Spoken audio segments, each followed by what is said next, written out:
Marvel has countless jokesters, but why does the Guardians of the Galaxy crew seem to have half of them? Ooh, child, things will get right. Bring it down hard. He's not only the most entertaining superhero in Marvel history, but also the one who's taken out the most dads. In Guardians of the Galaxy Volume 1 *, he tricks his adoptive father. In Guardians of the Galaxy Volume 2 *, he kills his biological father. And in the Avengers 3 and 4, he fights his father-in-law. That's right, he's none other than the superhero who comes with his own soundtrack, Star-Lord. Star-Lord isn't just the most comedic superhero in Marvel history, he's also famous for his knack for causing trouble, with every appearance of his leaving the audience in stitches. But despite being one of Marvel's funniest heroes, Star-Lord lost his biological father at a young age, and his mother also passed away due to illness, leaving the young boy to endure the pain of losing both parents alone. Star-Lord ran outside in silent grief, and just when despair completely overwhelmed him, a bright light suddenly appeared in the sky. A massive spaceship, like a messenger of fate, descended to whisk him away into a brand new world. The owner of that ship was none other than Yondu of the Ravagers. From that moment on, Yondu became Star-Lord's adoptive father and spent the next 26 years raising him into a renowned member of the Ravagers. One day, Yondu sent Star-Lord on an incredibly important mission to the planet Morag to find the orb. This orb was, in fact, none other than the Power Stone, one of the 6 Infinity Stones. But Star-Lord wasn't the only one after this power. Just as he laid his hands on the orb, a group of Kree soldiers ambushed him, quickly turning the situation into a tense standoff. Faced with powerful enemies, Star-Lord displayed remarkable wit and courage. He pretended to surrender and handed the orb to the Kree. But just as they let their guard down, Star-Lord used a quick backward kick to trap several Kree soldiers. Then, he swiftly drew his laser gun and accurately shot down the Kree leader, Korath. As Star-Lord reached down to reclaim the orb, Korath, miraculously, stood up and fired a shot at him. Star-Lord dodged just in time, then activated his jet boots and sped away. Korath gave chase, with more foot soldiers blocking Star-Lord's path. At that critical moment, Star-Lord decisively threw out an anti-gravity device, trapping the soldiers in place, and seized the chance to leap into his ship, escaping with the orb in hand. After his successful escape, Yondu contacted Star-Lord via communicator, urging him to return and hand over the orb immediately. However, Star-Lord had a bold idea brewing in his mind. He planned to sell the orb privately and keep the hefty reward for himself. This decision enraged Yondu, who immediately put a bounty on Star-Lord's head, offering 40,000 units for his capture alive. Meanwhile, the defeated Kree soldiers returned to Ronan's Dark Aster battleship to report what had happened. Ronan's obsession with the orb stemmed from his belief that, by delivering the Power Stone to Thanos, he could use its strength to destroy Xandar and avenge the death of his family. To retrieve the orb, Ronan sent Thanos' adopted daughter, Gamora, to hunt it down. At the same time, Yondu's bounty also reached the ears of Rocket and Groot. By then, Star-Lord had already snuck onto Xandar, looking for a buyer for the orb. Just as the deal was about to go through, Star-Lord accidentally revealed that the orb had been nearly taken by Ronan's men. The buyer, hearing this, panicked and immediately threw Star-Lord out. But Gamora had already been waiting outside for some time. She quickly made her move and snatched the orb from Star-Lord's grasp. Unwilling to give up, Star-Lord immediately threw out an electro rope, wrapping it around Gamora's legs. The two then engaged in a fierce hand-to-hand battle.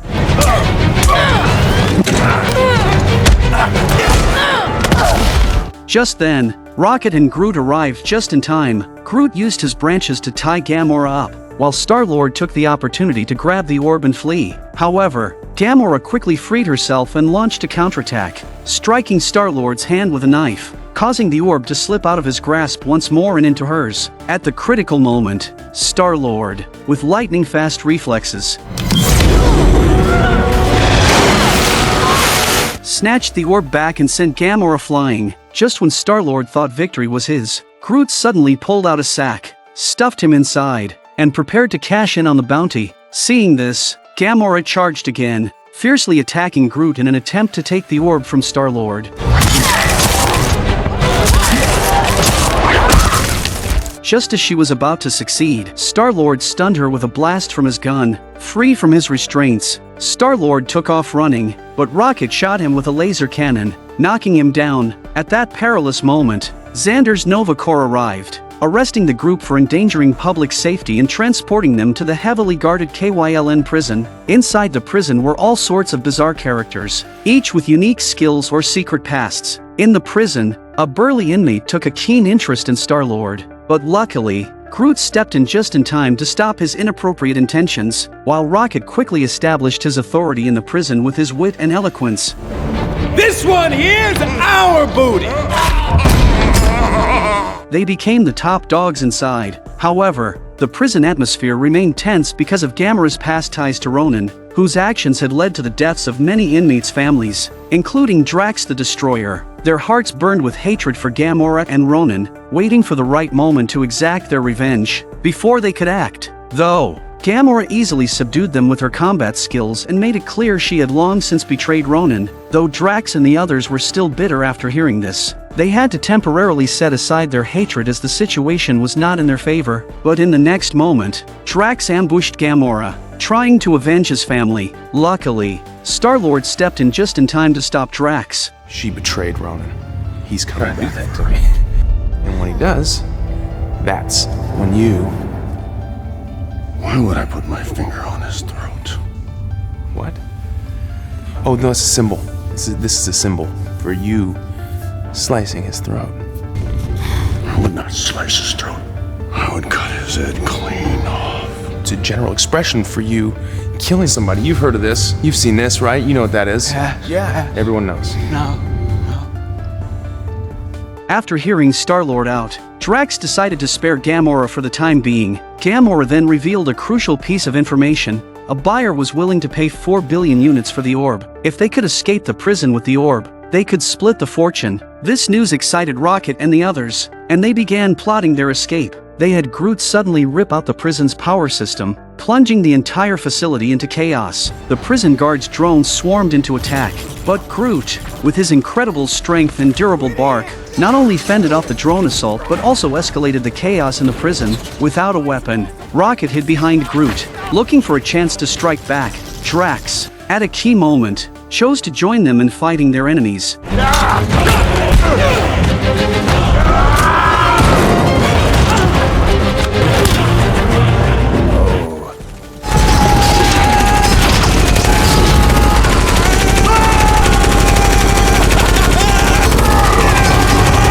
After a fierce battle, they made it to the watchtower, ready to make their escape. But outside, the guards were already prepared, and their advanced weaponry made the getaway even more challenging. At the crucial moment, Rocket shut down the artificial gravity system, causing the guards outside to float like feathers, helplessly drifting in the air. This move swiftly diffused the immediate threat. Then, with a series of skilled maneuvers, Rocket detached the watchtower from the prison systems, converting it into a small spacecraft. He even cleverly reprogrammed the nearby drones, using them to power the ship as it zigzagged through the chaos. Finally, they located Star-Lord's ship and flew off Xander, embarking on their journey to nowhere. There, they found the Collector, who eagerly sought the orb. In his signature voice, the Collector slowly unveiled the mysteries of the universe's creation to the group. At the dawn of the universe, 6 Infinity Stones came into existence.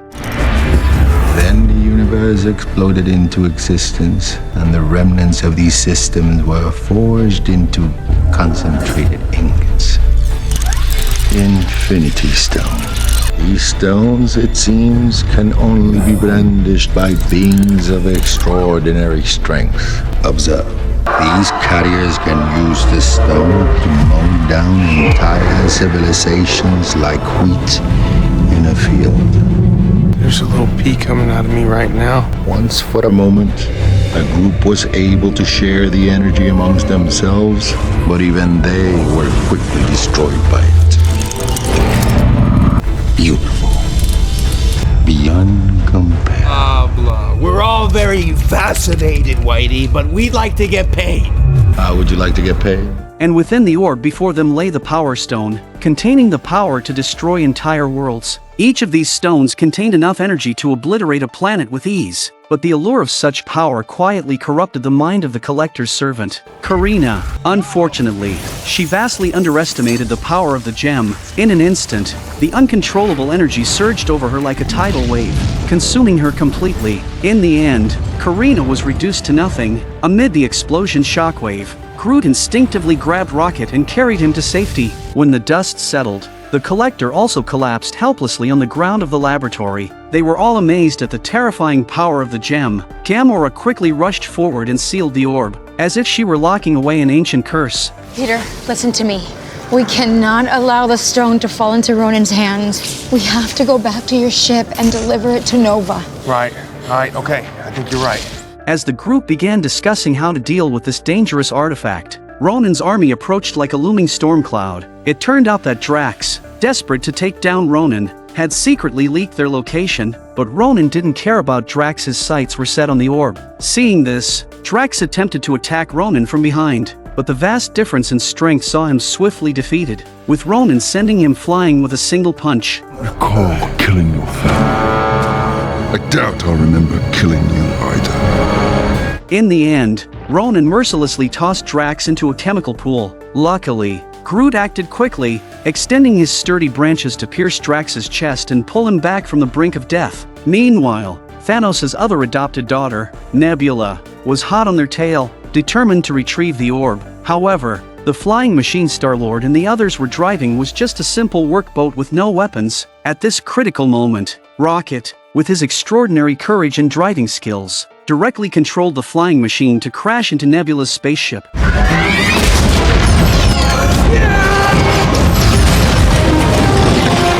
At the same time, Gamora clutched the orb tightly, surrounded by attacks from all sides. She stood fearless. Star-Lord quickly flew above the enemy and cleverly opened the bottom hatch of their ship. Sneaking inside, once in control of the ship, he unleashed a barrage of gunfire on their pursuers. However, the enemy had an overwhelming number of ships, and to avoid their attacks, Gamora had no choice but to fly into space. At that moment, Nebula's cannon fire struck Gamora's ship with pinpoint accuracy,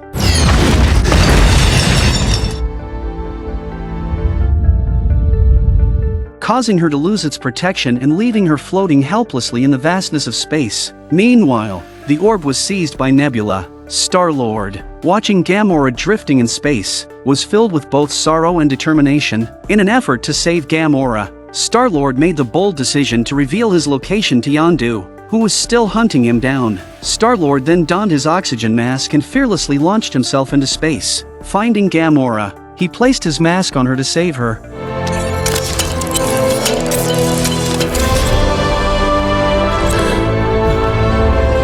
Willing to sacrifice himself in the cold, endless void of the galaxy. At that critical moment, Yondu and his crew arrived just in time, rescuing them both and bringing them aboard the ship. This near-death experience undeniably deepened the bond between Star-Lord and Gamora.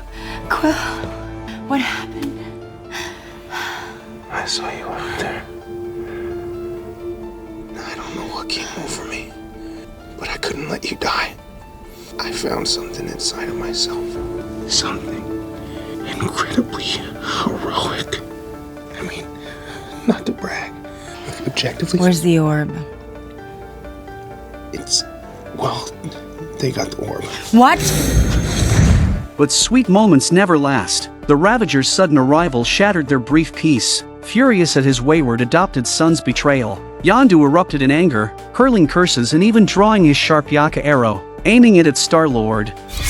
No! But just as tensions reached a boiling point, Star-Lord confidently told Yondu that he had a plan to get the orb back. Yondu's expression softened, and he pulled Star-Lord into a tight embrace. That previous outburst? Just enact Yondu's way of maintaining his authority as the boss. At that moment, Rocket and the others, thinking Star-Lord had been captured, launched an attack on Yondu's ship. On top of this craft is holding a Hadron Enforcer. It's a weapon of my own design. What the hell? If you don't hand over our companions now, he's gonna tear your ship a new one. A very big new one. I ain't buying it. I'm giving you to the count of 5. 5! No! Wait, hold on! Rocket, it's me, for God's sakes, we figured it out, we're fine! Oh, hey, Quill, what's going on? Star-Lord intervened just in time to stop them, leading the group aboard Yondu's vessel. With Ronan now in possession of the orb and threatening to destroy Xander, they began urgently planning their next move. Thus, the Guardians of the Galaxy were born. Together, they set off in their ship toward Xander. Meanwhile, after realizing the orb's power, Ronan had fully betrayed Thanos. Eager to wield this power, he cracked open the orb and absorbed the energy of the Power Stone. He then transferred this immense power into his Warhammer, boasting that he would destroy Xander and then take on Thanos himself. In his anger, Thanos chose to temporarily retreat. After Xandar, you were going to kill my father? You dared to oppose me. You see what he has turned me into? You kill him, I will help you destroy 1,000 planets.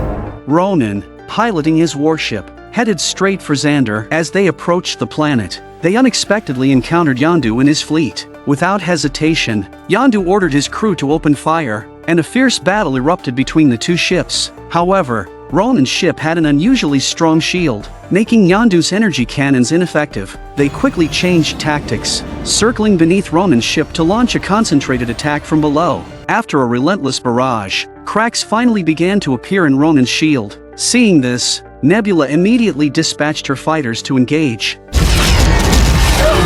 But the battle quickly turned dire, with Yondu's forces struggling against Ronan's superior numbers. Seizing the opportunity, Star-Lord led a daring assault from below, while Rocket and the others launched attacks from the side, eventually breaching Ronan's defenses. However, they soon found themselves overwhelmed by the sheer number of enemy fighters.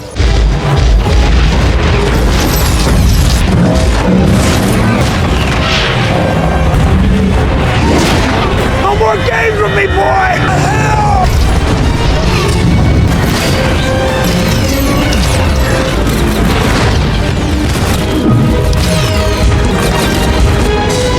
At this critical moment, the Nova Corps arrived just in time. They deployed a vast fleet of ships, which linked together to form a massive energy shield, successfully blocking Ronan's warship. Faced with such a powerful defense, Ronan refused to back down. He sent out a squad of kamikaze pilots, activating self-destruct mode in an attempt to destroy the cities of Xander. Countless ships rained down like meteors, plunging the city into chaos and destruction.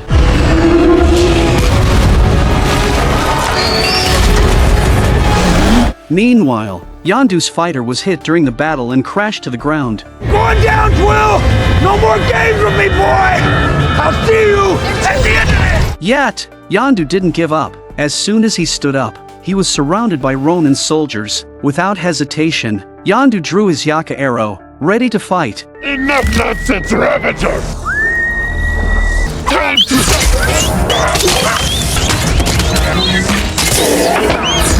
In mere seconds, Yondu eliminated all his attackers. At the same time, the Guardians of the Galaxy successfully infiltrated Ronan's warship. They split into two teams. Gamora was tasked with shutting down the ship's power to the security doors, while Star-Lord and the others went after the orb. On their way, they encountered Korath. An intense battle erupted between the two sides. Using his jet boots and laser guns, Star-Lord engaged Korath in a fierce fight. Drax, on the other hand, showed off his skills by easily taking down a few minions, then engaged in a fierce hand-to-hand fight with Korath. In the end, Korath was defeated by Drax's fierce attack. Finger to the throat means death.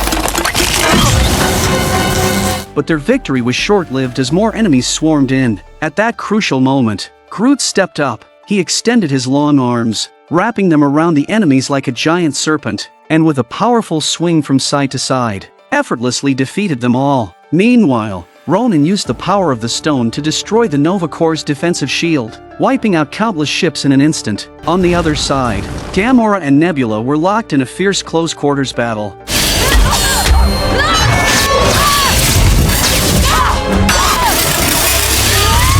After a hard-fought battle, Gamora finally defeated Nebula. She tried to persuade her sister to join them in fighting Ronan, but Nebula coldly severed her own mechanical arm and chose to escape alone. Taking advantage of the chaos, Gamora quickly acted, pulling out the power supply to the security doors and clearing the way for Star-Lord's escape. Without hesitation, Star-Lord rushed straight to Ronan. Without a moment's hesitation, he fired a powerful blast at the formidable enemy.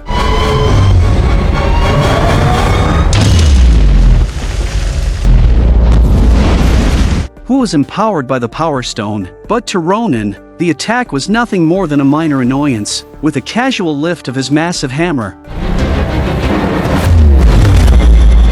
he sent the entire group crashing to the ground. Despair engulfed the scene. Drax, filled with rage, struggled to his feet and charged at Ronan in a desperate attempt to turn the tide. But Ronan easily caught him by the throat with one hand, leaving Drax's life hanging by a thread. At that critical moment, Rocket piloted his ship into the battlefield, crashing into the scene like a savior from the sky. The tremendous impact not only caught Ronan off guard but also sent the entire ship shaking violently, throwing it off balance and causing it to plummet toward the ground. As the ship descended rapidly, everyone's hearts sank. They seemed to have no way out. In this life-or-death moment, Groot demonstrated his selfless spirit of sacrifice. He extended his arms, and vines from his body grew rapidly, intertwining to form an impenetrable sphere that enveloped everyone inside. Groot, with his seemingly fragile body, created a solid wall of life. As the spaceship crashed to the ground, dust billowed up, and everyone was safe under Groot's protection, but Groot sacrificed himself.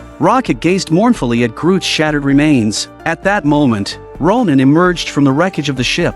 You killed Groot! Seeing that they were powerless to resist, Ronan mistakenly believed victory was his and began the classic villain monologue. People of Xandar, The time has come to rejoice and renounce your paltry gods. Your salvation is at hand. Isalga! Ooh, child, things will get child. Things are gonna... Listen to these words.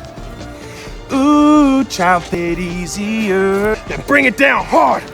Brighter. what are you doing? Someday. Dance off, bro. Me and you. Come on. Subtle. Take it back. What are you doing? I'm distracting you, you big turd blossom. By the time Ronan realized it, it was too late. Rocket and Drax had already fired a shockwave at him, shattering his massive hammer into pieces. Seizing the opportunity, Star-Lord grabbed the Power Stone. The stone immediately unleashed a surge of energy too powerful for any mortal to handle. However, Star-Lord remained unharmed by its immense power. To help Star-Lord manage the overwhelming energy, the others stepped forward and clasped his hands tightly. Together, they miraculously managed to control the Power Stone's energy. In the end, Star-Lord opened his hand, releasing the full force of the stone and completely destroying the once arrogant Ronan.